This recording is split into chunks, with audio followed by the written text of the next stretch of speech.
Bismillahirrahmanirrahim. Assalamualaikum warahmatullahi wabarakatuh. Ketemu lagi bersama kami dalam channel Rosyad, yang pemilik Bimbel Bina Pelajar. Dalam kesempatan kali ini kami akan sedikit memberikan satu buah tips-tips atau satu rangkaian cara-cara bagaimana kita bisa menghadapi masa-masa di krisis seperti ini. Kalau dilihat secara menyeluruh lagi, paling tidak ada 9 tips yang harus dimiliki oleh kita sebagai seorang guru ataupun pelajar ataupun orang-orang umum dimanapun berada. Paling tidak ada 9 tips yang ingin kami sampaikan untuk bisa mengatasi atau menghadapi kehidupan di masa corona ini, agar kita bisa sukses keluar dari krisis corona. Yang pertama adalah yaitu kita sebut dalam 9B. Jadi ada 9B. B yang pertama adalah banyak-banyak beribadah. Di masa corona ini, di masa yang memang kita harus di rumah, tidak bisa keluar, harus ikuti aturan pemerintah agar rantai atau mata rantai penyebaran virus corona ini bisa hilang. Kita tetap harus di rumah, dan apa yang kita lakukan di rumah yaitu banyak-banyak beribadah agar virus corona ini, COVID-19 ini bisa segera selesai, bisa kita kembali seperti semula, ya, kehidupan normal seperti semula. Banyak-banyak beribadah, berbanyak sholatnya, zikirnya, apalagi sekarang di bulan Ramadan, waktunya kita banyak beribadah. Tingkatkan ibadah, harus lebih tinggi dari ibadah-ibadah sebelumnya di masa-masa Ramadan tahun lalu. Itu yang pertama. Yang kedua, harus lebih keras lagi untuk kita belajar lebih keras lagi, beribadah lebih keras, belajar lebih keras lagi, dan bekerja lebih keras lagi. Yang biasanya mungkin kita pagi-pagi sudah dengan aktivitas yang agak santai, sekarang harus lebih keras lagi karena tantangannya pun lebih keras. Belajar lebih keras, bekerja juga harus lebih keras. Itu B yang kedua. B yang ketiga adalah berpikir, berkarya. Kita harus berpikir lebih besar lagi, berkarya agar selama kita di rumah, selama kita menghadapi masa-masa krisis corona ini, ada hasil atau karya yang kita dapatkan. Bukan hanya kita jadi generasi yang rebahan, generasi yang hanya tidur-tiduran. Harus ada karya yang kita bisa hasilkan. Itu yang ketiga.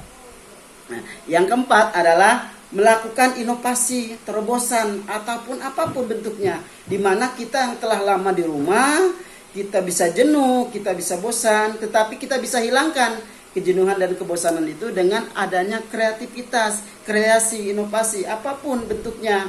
Baik dalam penataan rumah atau kerjaan sehari-hari yang kita bisa kerjakan di rumah, yang biasanya kita kerja di kantor atau belajar di sekolah, kita lakukan inovasi, kreasi yang kita bisa lakukan di rumah sehingga tidak bosan, tidak jenuh, ada hal-hal baru. Biasanya kalau ada hal-hal baru kita biasanya lebih semangat.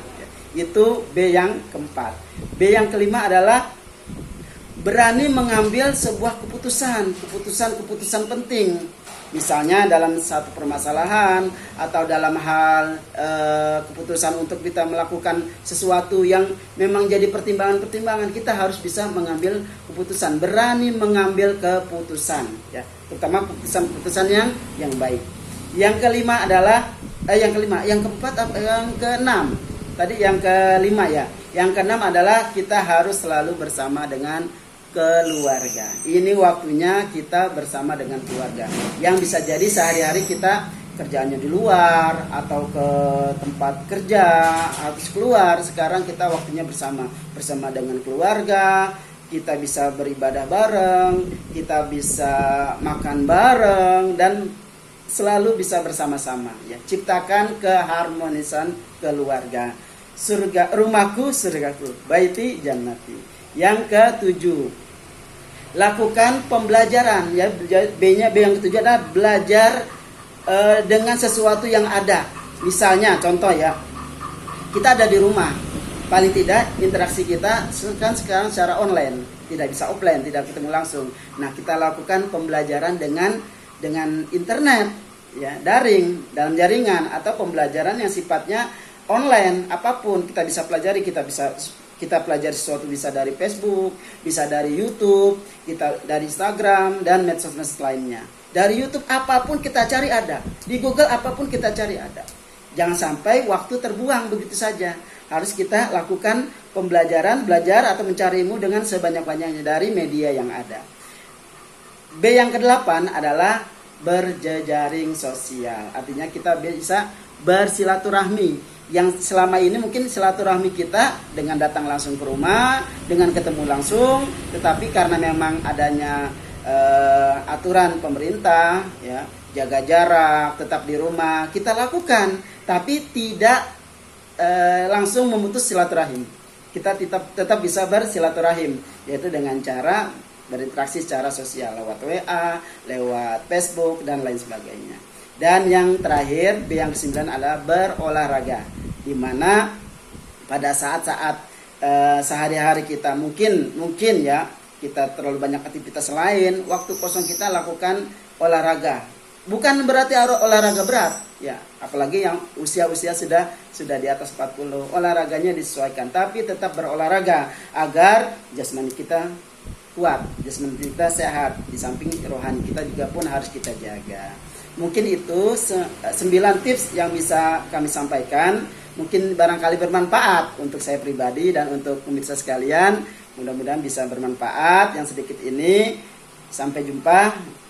Wassalamualaikum warahmatullahi wabarakatuh.